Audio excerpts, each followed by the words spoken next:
This is the second video in a series of 3 intended to review our unit on inequalities. In this section, we will focus on solving and graphing one-step inequalities. The big thing to remember with solving one-step inequalities is that there is very little difference between this and solving one-step equations. There are 3 main differences. The first is that we do not have an equal sign. Instead, we have inequality symbols. The second is that should we end up with a negative coefficient, we are going to have to turn our inequality symbol around. And the third is a very easy one. It has to do with our last review video. At the end, we have to make sure that we graph our solution. Let's go ahead and solve the first example here. First, look to see if we have a negative coefficient. In this case, we do not. Our coefficient is a positive 3. Remember, the coefficient is the piece that the variable is multiplied by.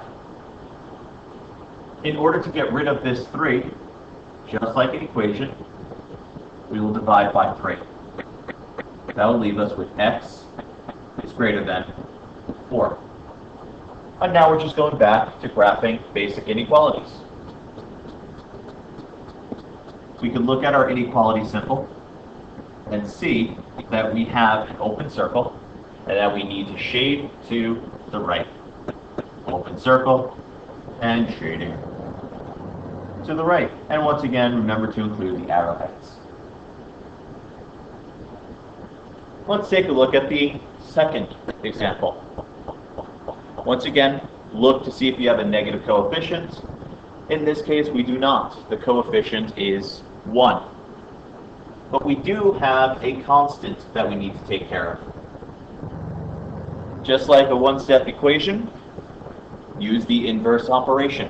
The inverse of addition is subtraction. So we subtract 7 on both sides, leaving us with h is less than negative 3. My apologies, less than or equal to negative 3.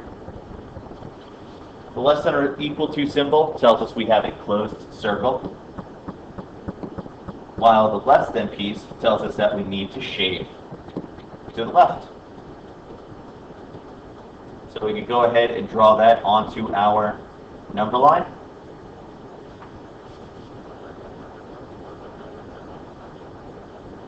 And of course, just like solving one-step equations, make sure to box or circle your solution. Moving forward, example number 3 has something different. In this situation, we do have a negative coefficient. That means at the very end, our inequality symbol will end up turning around. We write that at the bottom immediately so that we don't forget. Now solve the rest as normal. We have a coefficient multiplied by negative 5, so we do the opposite. We use the inverse, and we divide by negative 5. That leaves us with t is less than or equal to negative 4/5.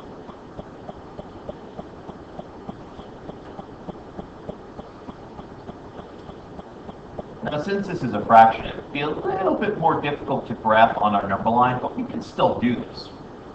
We can go ahead and set up our number line as normal, and just make sure that our negative 4/5 ends up in its appropriate location, which would be somewhere between 0 and negative 1, but closer to the negative 1. We know that we have a closed circle, and we know that we have to shade towards the left because of the less than piece. And there is our solution.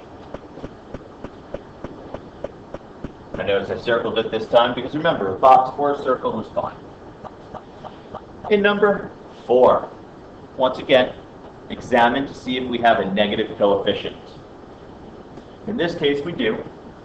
So we know that our inequality symbol will turn around. Solve as normal, divide both sides by negative 2, and we get that r is less than positive 4. Now, of course, at this point, there shouldn't be any question as to what that inequality symbol means. We know that it's an open circle, and we know that we're shading to the left again. Of course, if you need some additional review on that, be sure to check out the video that I posted on graphing basic inequalities. Let's take a look at example 5. We look to see if we have a negative coefficient. We do not in this case. Our coefficient is 1, but we do have a constant to eliminate. Take a close look at this constant. We have to determine what sign is actually on that constant. Is it a positive or is it a negative? In this case, it's a positive, so we use its inverse, which is a -9. This will isolate the variable, giving us d, and 11 minus 9 will give us 2. d ends up being greater than or equal to 2, which tells us that we're going to have a closed circle on the 2, and we are going to shade to the right.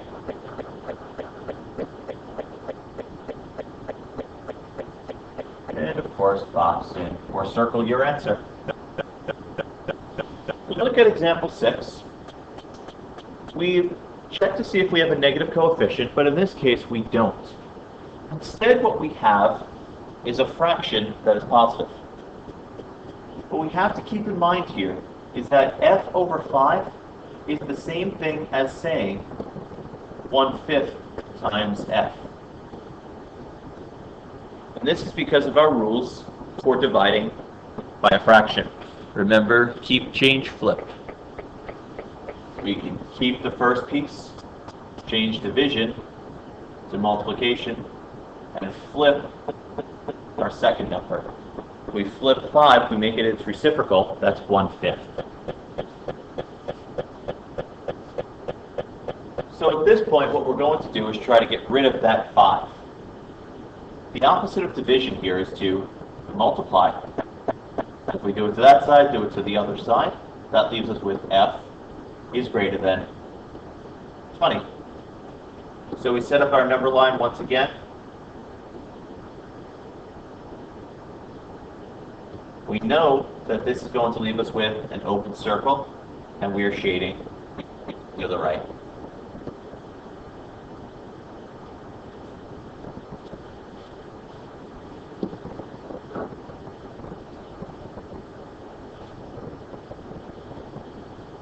We look at our 7th example. Once again, look for a positive or a negative coefficient. In this case, we have a negative coefficient, telling us to turn our inequality symbol around once again. In order to get rid of this division, we are going to multiply. We are going to multiply both sides by -10, leaving us with k greater than or equal to -100.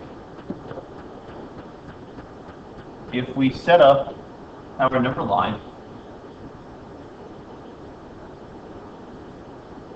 I'm going to run out of space on this, so I'm going to space my numbers out a little bit more in order to give myself room to write the numbers. I know that I have a closed circle because of the or equal to piece of our inequality, and I also know that because we have a greater than symbol, I am shading to the right. Let's look at example 8.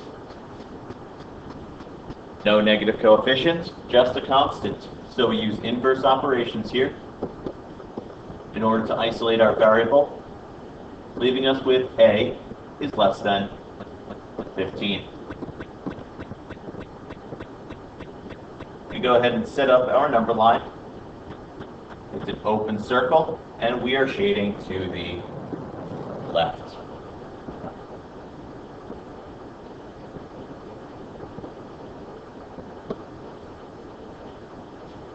Hopefully this was a nice review for you so that you are ready for tomorrow's quiz on inequalities. Please be sure to check out the video following this, which will be translating verbal phrases and sentences into inequalities.